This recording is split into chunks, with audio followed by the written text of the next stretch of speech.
Questions for Coach? Mark said at the end of Saturday's practice, you all did a little mini kind of scrimmage where your coaches went to the sidelines just to practice all of the procedures. How did that go, and how was the progress? And maybe not being right behind them and telling them. Improvement, I think that's always the thing is we rely, especially with a new coordinator, new system, so much of having guys out there helping people get lined up. I think there's always the adjustment when those situations happen of guys being able to process on their own.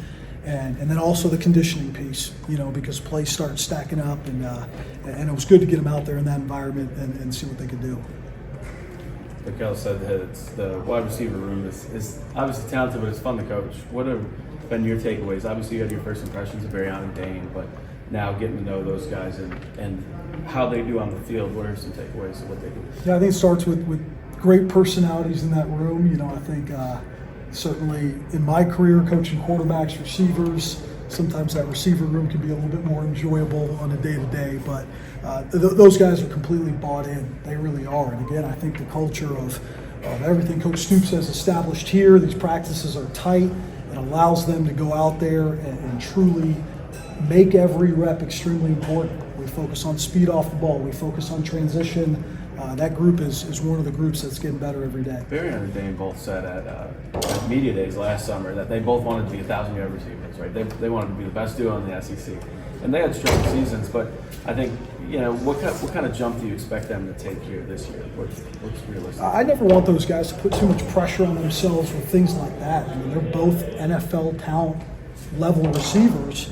And we got to get them playing extremely fast with a focus on their fundamentals. I think I was fortunate in 2016 to have John Ross and Dante Pettis at Washington. It was a similar situation. And I think it's got to come right back to the joy, the love of the game, the love of each practice and getting better. Because whether that stuff happens now or in a couple years, those are two guys we want playing for a long, long time. All right, anything else?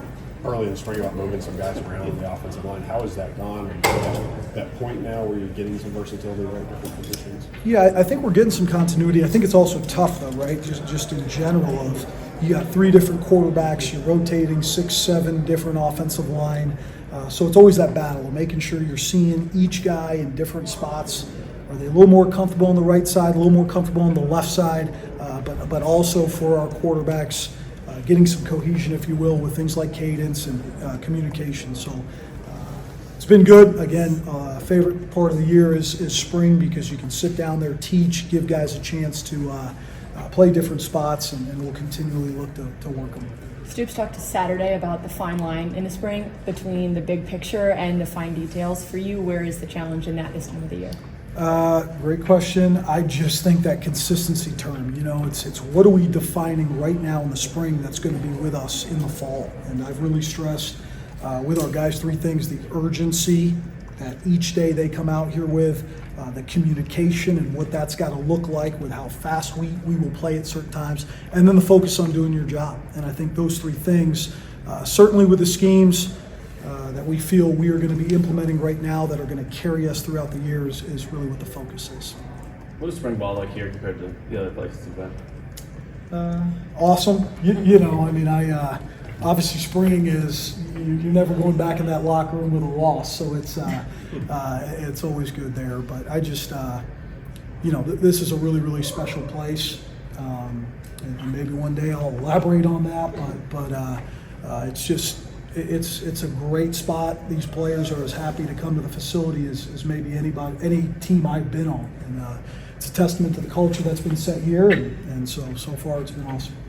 Coach, we've asked you so many questions already since you got here about like upping the tempo and things like this. I know every game, is different depending on possessions, things like that. But I guess in your mind, you have like a rough goal of how many plays per game you'd like to be able to run? Not really. I think it's everything you said, where it's maybe never too far one way or another, right? The goal of the game is to win the game, and I think part of my role is putting us in the best situations to be successful. That's how we play on defense, how we play in the special teams game.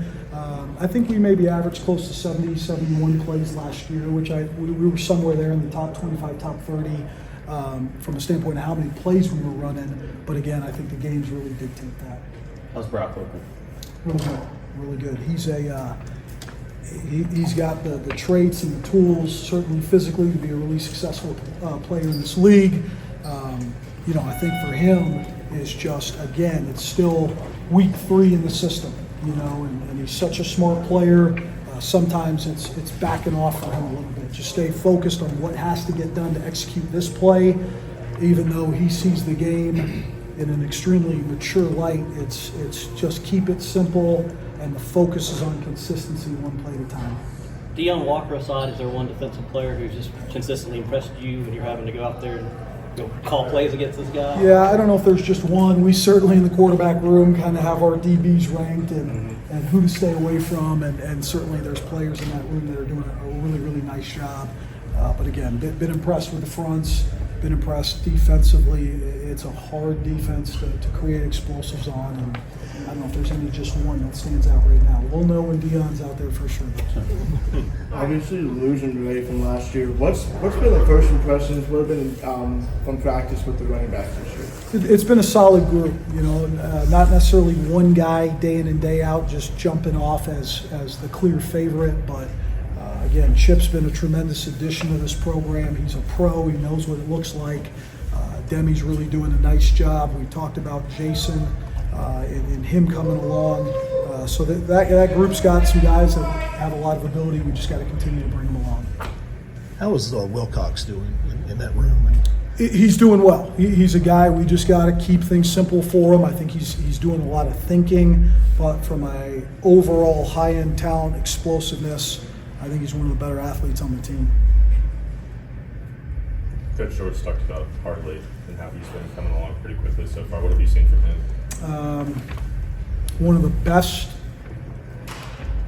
high school juniors who's a college freshman I've been around. You know what I mean? And so there's just something about him and his approach to how he works and practices. There's just this play in mind. He caught an outbreaker to the sideline. 99% of guys would have ran out of bounds. He stuck his foot in the ground, pushed vertical, and got extra yards for us. I just think his talent level, but the way he works and the type of person he is, if he can keep that combination going, he's going to be an exciting player for us for a long time. What are your thoughts about the helmet communication so far with Brock? I know is they're trying to toe a line of not being in his ear too much versus trying to make sure you get everything across. How's that been so far? Yeah, and you guys know I like to talk a lot, so I think I always tell him, like, we got a little thing that means, hey man, shut up, I got you. And it used to happen to us in the NFL a lot too, so I think it's, a focus for this offense is efficient communication. It starts with me in those situations to where I can get them to play. It allows you to get them one or two other coaching points on that play, but like you said, you got to be careful not giving him too much and allowing him the ability to communicate that to the other positions. Is your transition to doing that, like, you think lesser because you've been in the NFL, like maybe guys in college, coaches, they maybe never really dealt with that before?